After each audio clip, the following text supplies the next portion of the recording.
First question, Coach, is from Mark Murphy. Hey, Joe. How are you? Good. This is obviously a big summer for your three young guys who were on the roster last year, Naismith, Romeo, Payton. If you could talk about each of them individually and just what kind of growth you've seen from them. Yeah, and I think for Carsen Edwards as well. I'm very excited to work with our whole team, and in particular those four guys. I've grown to have a good relationship with them, and they're very eager to get better every single day, and they're excited to play. So, each one has strengths and weaknesses that they know of and that they're eager to work on. And, I'm blessed and fortunate to be able to do that with them. And, they've been here for the last month or so working out. They have a great work ethic. They have a great attitude. And, I think it's going to pay dividends for all of them. Next question is from John Corrales. Hey, Joe, a couple of things. First, no Grant Williams on this roster. What went behind that decision? Do you feel like he's just beyond this, or is there something else? And secondly, with the new coaching staff, is there a specific directive that you've been given to focus on, whether it be a defensive thing, a principle, or whatever, with the summer league team? First one, fortunately, I don't have to make those decisions, so I'm not sure why he's not playing. He is here working out, and, he was here this morning. And he's another one. He understands where he's at. He understands his development, and we've been working with him as well. So excited to have Grant in the gym. As far as our directives, Coach Ime has done a great job of communicating to our staff what's most important. And, I think in any coaching change, the most important thing is, the environment of your building. The culture that you implement, and I think your language. So, we're just obviously focused on playing fast on both ends of the floor, making sure we're organized, and just making sure we're implementing our language on both ends of the floor so we're on the same page when the season starts. Bobby Manning. Hey, Joe, what's the early portion of these workouts been like? Seeing Romeo, Aaron, Smith in the gym here, any veterans working out with them? I know you mentioned Grant, and, what areas of growth are you looking for from some of these guys? I think they're all at a different point in their career. And, I think the first part is awareness, where are they at and what do they need to do to get to where they want to go? And, for Romeo, it might be just staying healthy and having continuity in his schedule of being in the weight room every day and being on the court. The interesting thing about him is he hasn't had a training camp or a summer league because of injury. And so it's having consistency just in those habits. For Aaron, it's similar. He came in off an injury and off a unique year with COVID. So can he get some consistency in a training camp? For Carsen, it's where's he going to get his shots from? And how's he going to affect the defensive end of the floor?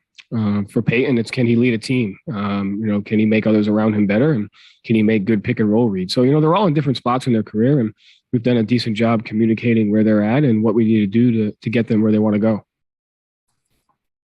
Another question from Mark Murphy. You started working with Romeo one-on-one very early on, going back to the famous ping pong paddle.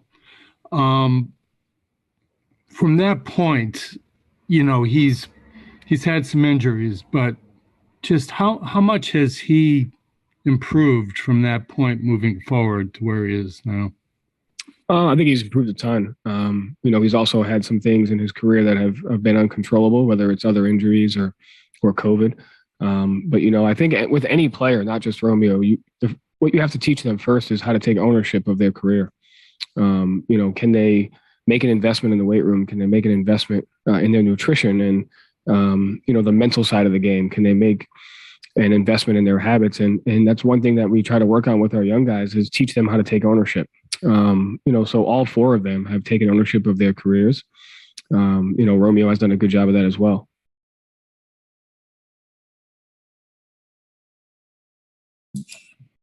Go to Adam Himmelspot. Hey, Joe, you're one of the newer coaches really on the last staff. And now you're going to be kind of that bridge from that team to this one. What would it mean to you to be one of the few guys that was brought back, and kind of how are you approaching being the one who really does have a lot of knowledge about these players to share with this new staff? Yeah, I mean, it didn't mean, at the end of the day, like, everybody's at a different part in their careers. And it doesn't mean one person is better than another if they stay or if they don't stay. There's been great coaches in this organization for a long time. And whether you're here or not, it doesn't mean anything. You're still a great coach. You're still a great person. So I think that's the most important thing to realize is you're not better than anybody because you're here. And at the end of the day, this is where God wants me to be right now. And, you know, I have the job and the role of helping bridge that gap between some of the new guys that are here and who's left. And, you know, I think it just comes down to communication and trust. That's all it is. Abby Chin. Hi, Joe. I hope you're well. You too. How are you? Thank you. Good. I'm trying to turn on my camera, but it's not going well. Okay. I'm just wondering if you've seen a difference in Brad now that he is the president of basketball operations. What's changed in that relationship? Everybody who says they want to get into coaching, coaches always tell them don't do it. So he seems a little bit happier. No, I'm just joking, but that, you know, he's the same Brad. You know, he's going to approach things in a methodical way. He's going to, you know, take ownership. He's going to be prepared, and he's going to be purposeful in everything that he does. So even though he's not coaching, you know, whether you're a coach or front office, there's stressful times a year, and then there's relaxing times a year. So I know he'll handle those appropriately, and you know, he's done a great job of communicating to, you know, everyone here. And you know, I don't expect much, you know, anything much different from him. Final question, coach, is from Jared Weiss.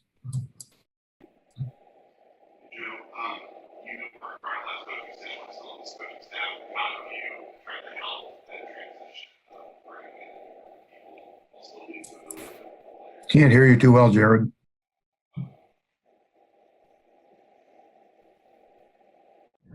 Sorry, had the wrong microphone working there. There we go. So you're part of this transition and still here. I guess, how have you been able to help the new coaching staff coming in get to know the players, know what worked and what didn't work, and how you guys shape your program for this upcoming season? Yeah, we haven't gotten too much into what has worked and what hasn't worked. I think right now we're just trying to set the right environment for the gym, make sure we're organized here. Obviously, Ime and some other staff members are in the Olympics, and this week is the first week that some of the new staff members have been here, and we're just trying to learn about each other, trying to communicate, trying to build trust, and make sure we're organized for when the players are in the gym. So, you know, we've done a great job of having development plans for the young guys, being organized in our gym setting and our development, and I think it's going well so far. And you know, when Ime does get back here, we look forward to just continuing to build our culture, build our environment, and our relationships. Thank you, coach. We'll wrap it up right there.